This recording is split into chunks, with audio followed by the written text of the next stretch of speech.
and gentlemen, the moment we have all waited for has arrived. Domain expansion.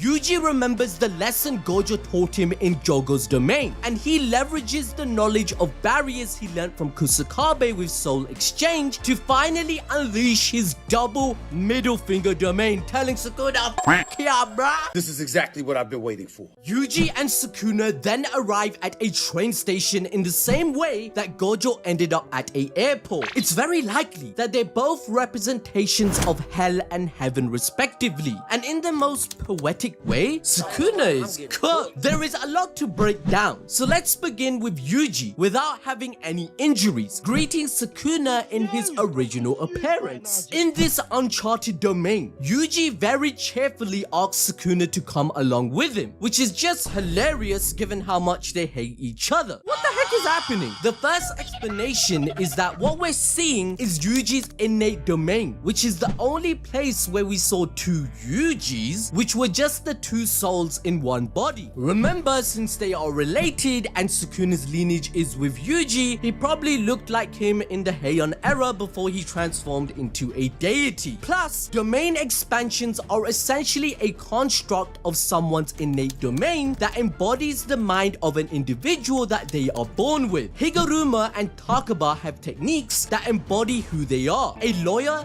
and a comedian. This perfectly links into what Kenjaku and Mahito confirmed, that techniques dictate their different views of the world. That's why their debate on souls and body are the opposite. However, Yuji is the embodiment of sincerity. In chapter 61, we are told it's his greatest weapon, and one of the reasons the Sparks of Black chose him, a foil to Sukuna, who is chosen for the opposite reason. Nanami confirmed Yuji feels genuine anger and feels for others, wanting a natural death for all humans just like his grandpa had. Wasuke left a huge impact on his grandson after all, wishing Yuji would not die alone like a loser himself, instead leaving the world surrounded by loved ones and using his immense strength to save as many people as possible. His final words leave a curse upon Yuji, in which he pursues the goal of a good death, and it's actually a trigger that he remembers multiple times in the story. One plot device that seems valid to me is boarding the train, and with each stop, a significant moment in Sukuna's life will be revealed. All these would be character-defining moments, and these stops will serve as flashbacks to the Heian era, finally unveiling the last puzzle of Sukuna's lore. We will likely get more information about the whole Sukuna-Yuji family connection, and what exactly Yuji's domain expansion is, and how it impacted Sukuna. Domain is a reflection of a person's mind, soul, and nature, as confirmed in the official fan book. For example, Higuruma had a courtroom because of his sense of justice and being a lawyer. Sukuna's is malevolence, as he represents all evil, taking everything in the world for himself. Since Yuji is a cursed object soaked in Sukuna's energy, Gojo told us that he will eventually unlock the king's technique for himself. This would allow Yuji to unlock the opposite domain expansion, as his nature is to save people, leading it to healing instead of spreading pain. Essentially, expansion is the sorcerer casting their soul's innate domain and technique out onto the world. In chapter 11, Sukuna claims that it's the heart of a sorcerer. When you connect this to Mahito's claim that could see all souls in all living beings, he states it's too simplistic to call it a heart, as emotions also come from the soul. So with this, we come to understand how Yuji's domain would reflect Buddha's selfless nature. Buddha condemned killing or harming living beings, and since Yuji gives immense value to life and wants everyone to have good deaths, his domain could be the negation of any other domain, cancelling them out completely.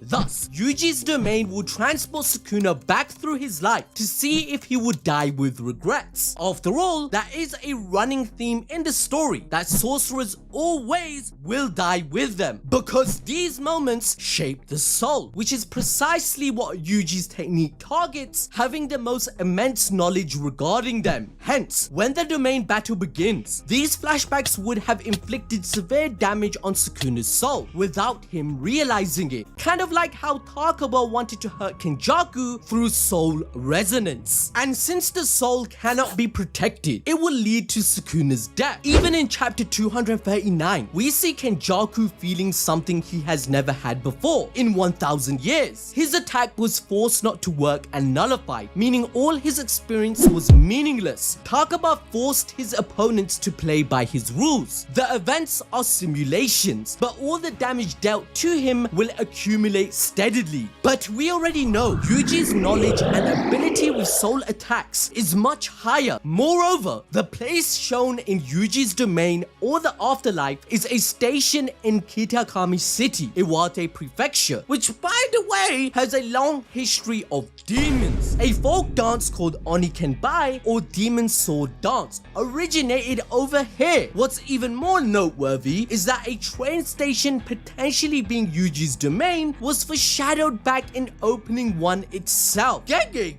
cooked, fam. Wow, Yuji's domain is a train station. Always has been.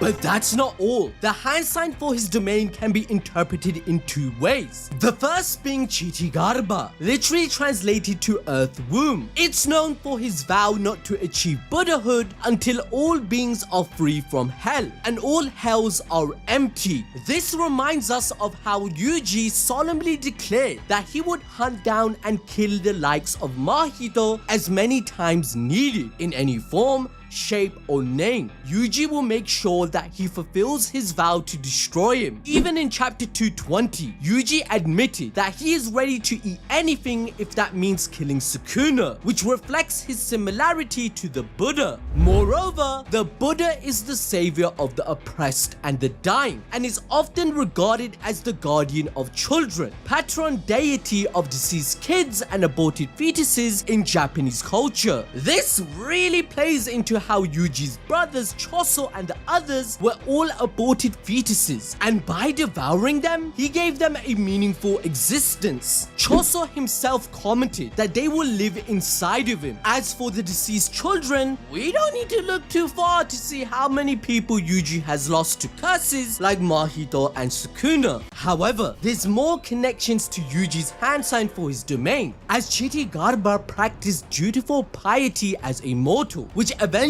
led to making great vows to save all sentient beings. The whole reason that Yuji became a Jujutsu sorcerer in the first place is his resolve to save people from improper deaths, which was a vow and curse to his grandfather, whom he respected as well and treated as his father figure. This is the opposite of Sukuna. He uses a hand sign named Enma-ten for Malevolent Shrine. So seeing how his ultimate attack is Hell on Earth, Enma-ten being a Deva King of Hell makes a lot of sense. Now to enjoy more peak fiction, watch this video about Yuji facing all the disaster curses at the same time. Would he defeat them?